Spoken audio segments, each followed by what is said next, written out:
Kanalımdan ve mutfağımdan herkese merhabalar. Evde bir adet patatesiniz varsa yapımı çok kolay. Hamur yoğurma, açma derdi olmadan sizlere harika bir tarif vermek istiyorum. Tarifimizi hamurumuzu hazırlayarak başlayalım. Bir adet çiğ patatesin kabuklarını soyarak başlıyorum.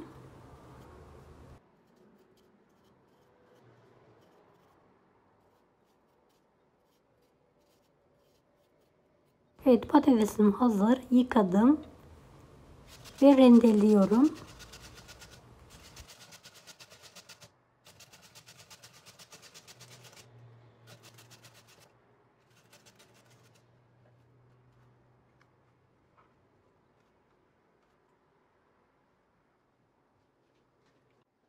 İki adet tam yumurta.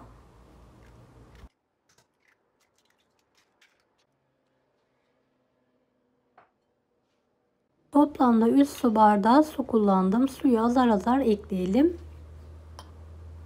2 yemek kaşığına yakın sıvı yağ, 1 tatlı kaşığı tuz. Blenderla pürüzsüz olana kadar çekelim.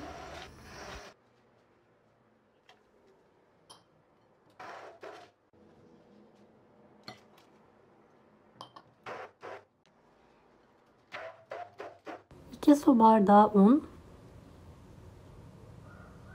1 paket kabartma tozu, 1 yemek kaşığı sirke ekleyelim ve karıştırmaya devam edelim.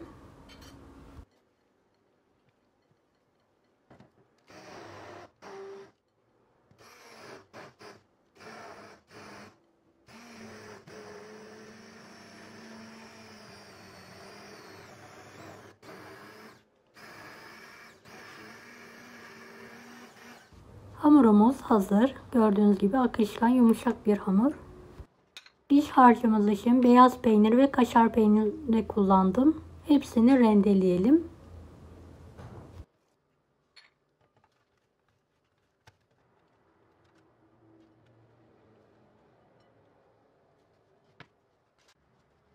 Bir adet kırmızı etli biberin çekirdeklerini çıkartalım ve ortadan ikiye yararak ince şeritler halinde keselim. Evet, biberleri minik minik doğrayalım.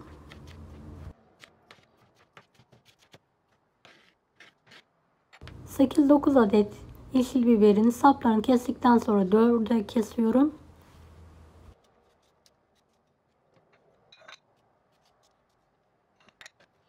Kırmızı biberler gibi ince ince doğrayalım. 1 adet domatesi de minik küpler halinde doğrayalım. Yarım kuru soğanı da çok ince olacak şekilde doğruyorum.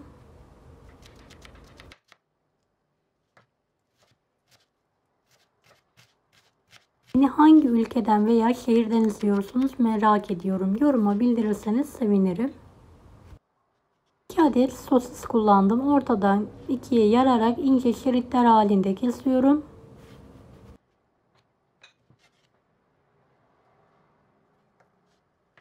Minik minik doğramaya devam ediyorum.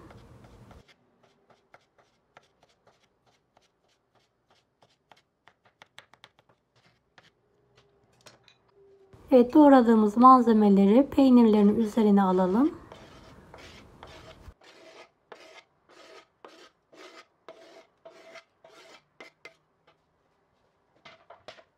Tüm malzemeyi birbiriyle karışacak şekilde elimle karıştırıyorum.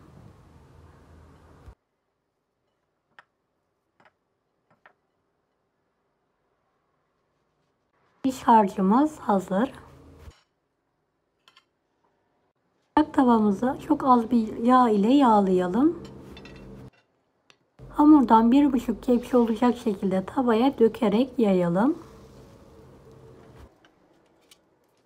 Orta ateşte arkalı önlü olacak şekilde pişirelim.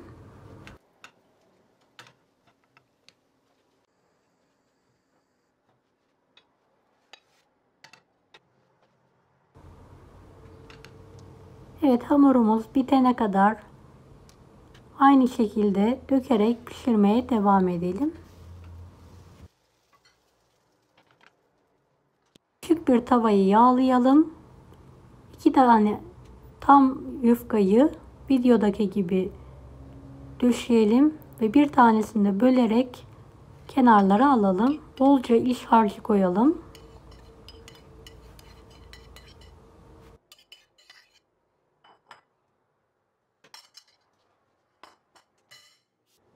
Yufkayı da üzerine pile yaparak kapatalım.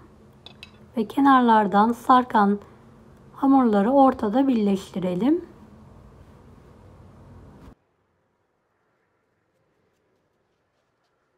Ateşe alarak arkalı önlü nar gibi kızarana kadar pişirelim.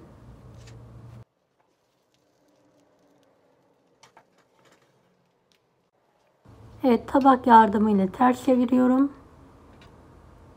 Ve diğer tarafı da kızartıyorum.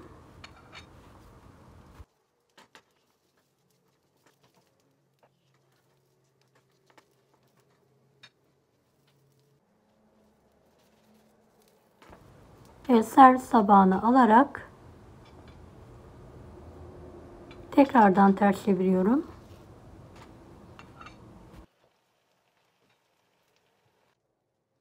Evet, böreğimiz artık hazır. Biraz ılıması için kenarda bekletiyorum. Kalan yufkaları da tavaya alıyorum. İç harcı koyarak yarım ay şeklinde katlıyorum. Közleme yapar gibi yağsız bir biçimde arkalı önlü olacak şekilde kaşarlar eriyene kadar pişirelim. Servis tabağına alarak sıcak sıcak tüketiniz. Evet, bir tanesini bölerek işini yakından göstermek istiyorum. Diğer böreğimizi de dilimler halinde keserek ikrama hazırlayalım.